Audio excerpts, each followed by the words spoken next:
Fala galera, estamos aqui em mais um Podvet. Chama! Aqui com esses três aqui que eu convidei aqui, três médicos veterinários especialistas em aves, em avicultura no Brasil. O nosso querido médico veterinário Gabriel, José Ribeiro e Lucas. Nós vamos citar aqui hoje, conversar aqui sobre três doenças que são de grande importância no Brasil, que é a doença de síndrome de morte súbita em aves, a doença de Marek e a metapneumovírus. O Gabriel aqui agora vai falar aqui para nós um pouquinho sobre a doença de morte súbita. Ei Marcelo, bom demais, boa noite a todos. É uma honra estar aqui nessa conversa, nesse papo, aqui juntamente com meus colegas de trabalho e com o Marcelo. Nós vamos falar aí um pouco mais sobre a morte súbita, que é conhecida também como ataque dos frangos, que é uma manifestação de um processo metabólico, especialmente em linhagens de frango e no peru de corte, que foram melhoradas, com um crescimento mais rápido. Essas linhagens apresentam um distúrbio fisiológico no sistema cardiorrespiratório que culmina na fibrilação cardíaca, causando a morte dessa ave. Falando melhor, ela se trata de uma patologia onde as manifestações estão relacionadas a fatores como nutrição, genética, o ambiente e o manejo. Ela tem maior ocorrência nos machos, entre 60% e 80% aí, o índice entre a segunda e quarta semana de idade.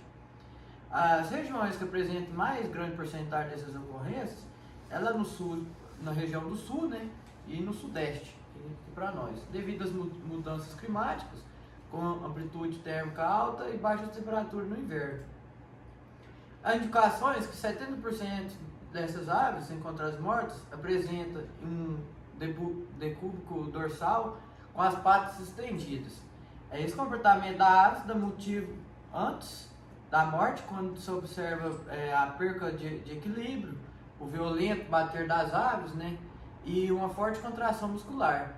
As aves morrem muito rápido e não evidenciam um sinal clínico característico ou alterações nos exames, sabe?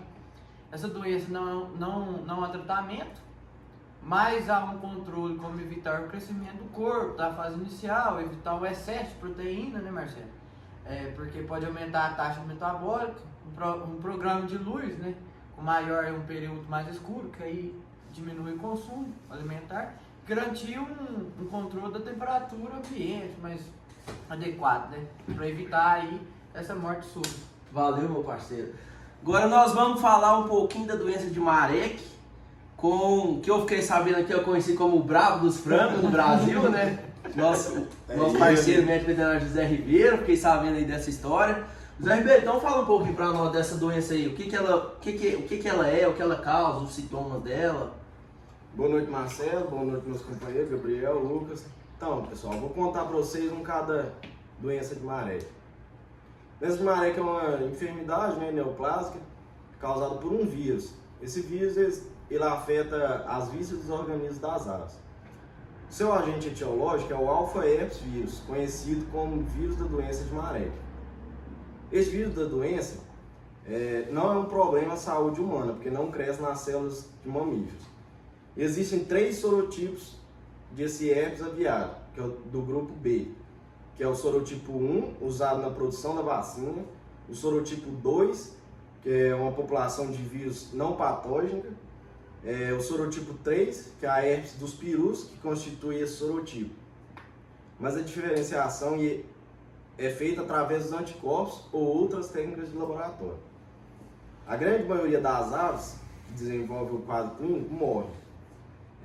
Algumas podem aparentemente recuperar da doença clínica, mas raramente é permanente a recuperação.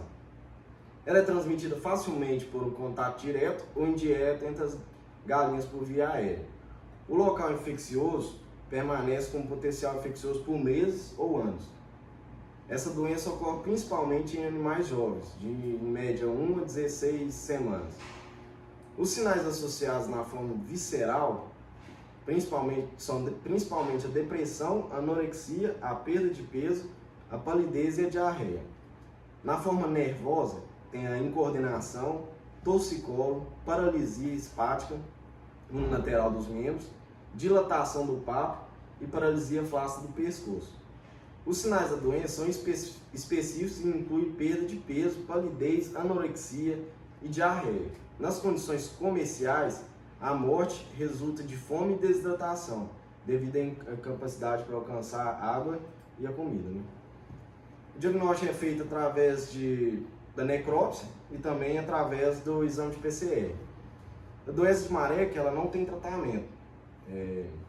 E o controle baseia em medidas de biossegurança, como eliminação de matéria orgânica, vassoura de fogo, vacinação das aves no incubatório. Hoje temos uma vacina que chama Polvac, que é das Zoetis. Vacinas vivas que é indicada para aves de 1 dia de idade no incubatório ou embriões de 18 e 19 dias de incubação. Agora continua. Valeu, meu parceiro Zé! Alô! É isso aí, falou demais, bom demais. Agora que nós vamos falar um pouquinho da doença da metapneumovírus, que é uma doença muito perigosa hoje, muito contaminante nas aves. Nosso parceiro Lucas Veloso, também, eu fiquei sabendo aí da história dele aí dos frangos aí, o cara é bravo nos frangos também, dentro da agricultura. Ô, Lucas, fala um pouquinho pra nós dessa doença aí, solta a voz aí pra nós. Cumprimentar a todos, né, primeiro, meus amigos aí, companheiro, Marcelo, ter convidado nós aí no podcast. Chama! Tamo junto, né?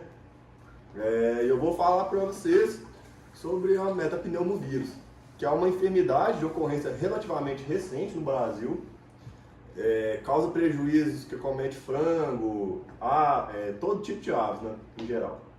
Entre as doenças respiratórias, essa é uma das mais relevantes, que ela é um vírus, envelopado com RNA de fita simples da família Paramyxoviridae.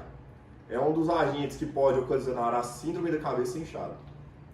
Ela infecta principalmente perus, matrizes, frangos de corte, poedeiras e é capaz de infectar diversas espécies em diversas idades. A transmissão ocorre de forma horizontal por aerosol, através de contato entre as aves doentes e não doentes. Movimentação de aves contaminadas, água contaminada, equipamentos e os caminhões, que são uma medida legal de prevenção que toda granja tem, né? Após a infecção das aves, o vírus é excretado por via aérea, porém, normalmente não é excretado pelas fezes. O vírus pode espalhar muito rápido no lote, pela sua forma mais importante, que é a via aerosol, e as condições de criação. O manejo, as condições de ambiência e a poeira também influenciam na disseminação da doença e na gravidade dos sintomas criados. O vírus pode espalhar muito rápido no lote, pela sua forma mais importante, que é a via aerosol e as condições de criação. O manejo, as condições de ambiência e a poeira podem influenciar fortemente na disseminação e na gravidade dos sintomas em aves criadas sob cano. Enquanto em aves de gaiola, a transmissão é relativamente mais lenta. Esse vírus entra no organismo pelo trato respiratório, afetando as células ciliadas que revestem a mucosa do conduto nasal, laringe e traqueia. E sua replicação implicará na perda do movimento ciliar, o que posteriormente vai caracterizar os sintomas respiratórios e vai facilitar a contaminação por agentes secundários. A sua persistência no local ocorre por volta de 10 dias após a infecção, podendo persistir por mais tempo. O diagnóstico é realizado por estudos sorológicos, de soros pareados de galinhas doentes e não doentes, e no método de ELISA, e por métodos de biologia molecular.